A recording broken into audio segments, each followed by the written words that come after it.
For advertisement, call 8125893028. Our Gmail maxtvtelugu@gmail.com. Hi hello నమస్తే welcome to Max TV. This is Sravya. ఈరోజు మనతో పాటు ఉన్నారు motivational speaker doctor M Vijay. మరి సార్తో మాట్లాడదా. నమస్తే సార్. నమస్తే మేడం. సార్, చాలామంది లైఫ్లో సక్సెస్ అవ్వాలనుకుంటారు.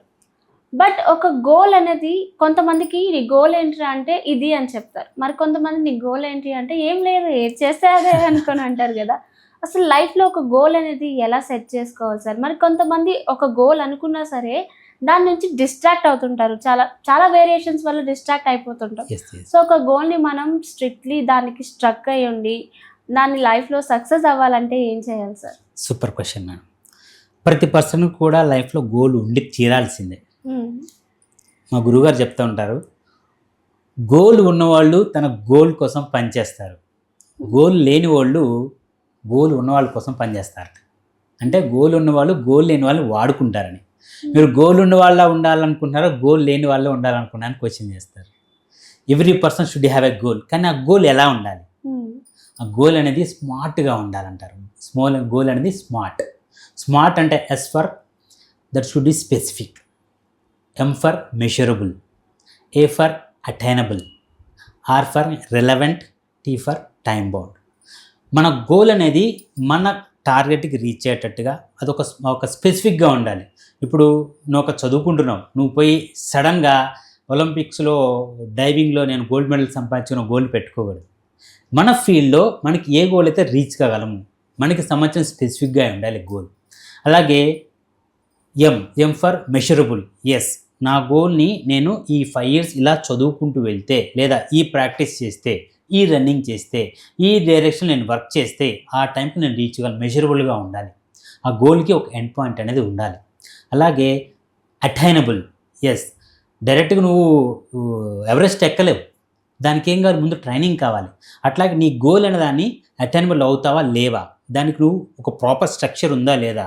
నువ్వు ఐఏఎస్ కావాలంటే నువ్వు ప్రిపరేషన్ చేసుకుంటూ వెళ్ళాలి. పలానా కోచింగ్ సెంటర్లో జాయిన్ అవ్వాలి, పలానా ఒక 6 గంటలు చదవాలి, 8 గంటలు చదవాలి, ప్లానింగ్ ఉండాలి. ఇలాగ ఖచ్చితంగా ఒక రూట్ మ్యాప్ వేసుకుంటూ వెళ్తే అది అటైనబుల్ అయిద్దా కాదనేది నువ్వు ఒక బ్లాక్ డయాగ్రామ్ వేసుకోవాలి. అలాగే రిలవెంట్, నీ చేసే పనికి, నీ చదువుకి లేదా నీ బిజినెస్కి ఆ గోల్ అనేది సూట్ అవుతుందా లేదా. అలాగే రిలవెంట్ అయి ఉండాలి. అలాగే టైం బౌండ్. ఈ గోల్ ఎంతవరకు రీచ్ అవుతావు నువ్వు?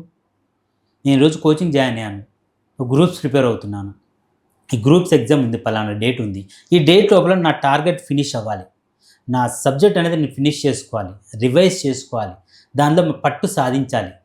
అది ఫస్ట్ గోల్ పెట్టుకోవాలి. ఆ గోల్ పెట్టుకుని నువ్వు ఎగ్జామ్ రాస్తే నువ్వు సక్సెస్ అవ్వాలనేది నీ గోల్. సో దీనికి ముందే చేయాల్సిన వర్క్ అంతా కూడా ఈ టైం బౌండ్ అనేది ఖచ్చితంగా మెయింటైన్ చేయాలి. నేను ఒక 5 days లేదా 5 monthsలో నేను ఇది రీచ్ అవ్వాలి అనేది గోల్ పెట్టుకోవాలి. ఈ గోల్ ఒకేసారి సక్సెస్ అయిపోతామా? పెద్ద గోల్ పెట్టుకుంటాం, ఒకేసారి రీచ్ అవుతామా? కాలేం.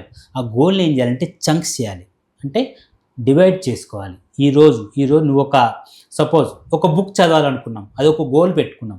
ఒక బుక్ బహుశా ఒక 150 pages ఉన్నాయి. ఒకే పట్టు నువ్వు కూర్చొని 150 pages చదవగలవా? చదవలేం. దాన్ని రోజుకి ఒక 2 pages డిసైడ్ చేసుకోండి. ఈరోజు 2 pages చదివితే రేపు 2 pages, తర్వాత 2 pages. ఇలాగా మీ గోల్ని చిన్న చిన్న పార్ట్స్గా డివైడ్ చేసుకొని ఒక్కొక్క పార్ట్ మనం రీచ్ చేసుకుంటూ పోతూ ఉంటే మనకు సెల్ఫ్గా ఆటోమేటిక్గా ఉంటే కాన్ఫిడెన్స్ వచ్చేస్తుంది. అలాగే మనం హైయర్ లెవెల్ ఆ టార్గెట్ రీచ్ అవ్వడానికి మంచి అవకాశం ఉంటుంది. Hour goal should be smart. కానీ ఆ గోల్ రీచ్ అయ్యే సందర్భంలో ఎంతమంది పక్కన వాళ్ళు మన చుట్టూ ఉండే వాళ్ళు చిన్న చిన్న విషయాలకి చిన్న చిన్న సక్సెస్కి తీసుకొని వెళ్ళిపోతూ ఉంటారు. వాళ్ళని చూసి మనం డిస్ట్రాక్ట్ కాకూడదు. సాధారణంగా గోల్ గురించి డిస్ట్రాక్ట్ అయ్యే అవకాశాలు కొన్ని ఉంటాయి. ఏంటంటే మన పక్కన వాళ్ళు మనకంటే తొందరగా సెటిల్ అయ్యారనో, మనకంటే ఎక్కువ జీతం వస్తుందనో, లేకుంటే వాళ్ళ ఫీల్డ్లో మనకంటే తొందరగా సెటిల్ అవ్వచ్చనో రకరకాల ఆలోచనలు ఉంటాయి. ఉదాహరణకు ఒక స్టోరీ చెప్తాను, చిన్న స్టోరీ. ఒక ఎలిఫెంట్ ఉందంటే ఒక డాగ్ ఉంది. ఎలిఫెంట్ డాగ్ ఒకేసారి కన్సీవ్ అయ్యాయి. ఈ డాగ్ 3 monthsలో డెలివరీ ఇచ్చేసింది. బేబీ 6 day బేబీస్ డెలివరీ అయిపోయాయి. ఎలిఫెంట్కి మాత్రం డెలివరీ కాల అలాగే ఉంది. ఇంకో 3 monthsలో మళ్ళీ డాగ్ ప్రెగ్నెన్సీ అయింది. మళ్ళీ 3 monthsలో డెలివరీ అయిపోయింది. సంవత్సరం తిరిగి ఆ డాగ్కి 12 పిల్లలు పుట్టాయి, 12 కుక్క పిల్లలు పుట్టాయి. కానీ ఎలిఫెంట్ 18 నుంచి 22 నెలలు పడుతుందండి.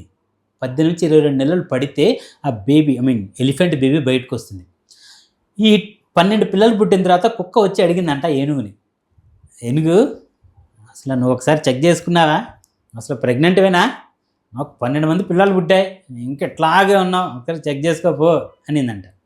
దానికి ఏనుగు గుంబన ఒక సమాధానం చెప్పిందండి. నా కడుపులో ఉంది ఏనుగు పిల్ల, కుక్క పిల్లలు కాదు అనిందంట. బాలకృష్ణ చెప్పినట్టు చెప్పిందండి, బాలకృష్ణ గారు చెప్పినట్టు.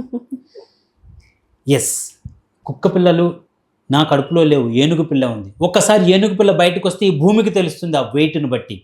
ఆ ఏనుగు అలా నడుచుకుంటూ వెళ్తూ ఉంటే చుట్టూతో ఉన్న వాళ్ళు జనాలు ఆరాధ్యంగా దేవుని చూసినట్టు చూస్తారు. ఏనుగుకున్న వాల్యూ అట్లా ఉంటుంది. అలాగే ప్రతి ఒక్కరు కూడా లైఫ్లో గోల్ సెట్ చేసుకుని అలాగే ఉండాలి. నీ టార్గెట్ ఎంత పెద్దదైనా కావచ్చు, నీ పక్కన వాళ్ళు ఎంత తొందరగా సక్సెస్ అవుతున్నా, చిన్న చిన్న విషయాలకి హ్యాపీగా పొందుతున్నా కావచ్చు, నీ సక్సెస్ రీచ్ అయ్యే వరకు నువ్వు హార్డ్ వర్క్ చేస్తూనే ఉండాలి.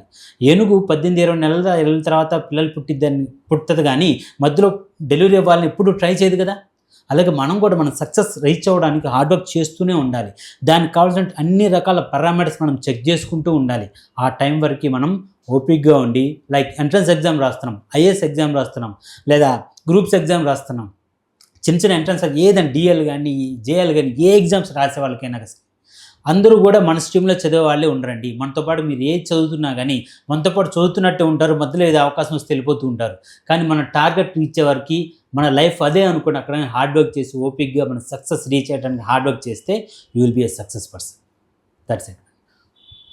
మొత్తానికి లైఫ్లో సక్సెస్ అవ్వాలంటే పేషెన్స్తో ఉండాలంటారు. 100%. ఎస్ సార్, లైఫ్లో ఎలా సక్సెస్ అవ్వాలనేది చాలా బాగా చెప్పారు. Thank you so much. Thank you.